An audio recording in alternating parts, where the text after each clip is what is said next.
Hi there, I'm Richard Kelly, and I'm here to talk you through the cinematic techniques I used to really get my teenage audiences engaged with some of the main ideas I wanted to explore in my 2001 film, Donnie, Darko. First, though, I have to say that nearly 20 years after its initial release, I'm just so pumped that Donnie has achieved a kind of cult status, and time travel and 6-foot bunnies apart. I think the reason for this is that at its core, this film's about the complexities of life. It's about the awkwardness and alienation of adolescence, when parents and teachers and the status quo all seem to be against us. And it's about our destiny or fate, and all the what-ifs of the choices we make each day.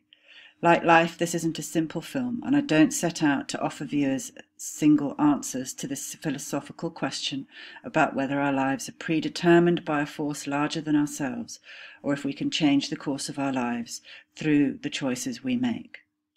One thing that I did really want to convey to my young viewers, though, is that when we knowingly make the right choices, however difficult they may be, these are more valuable than just blindly following predestined righteousness.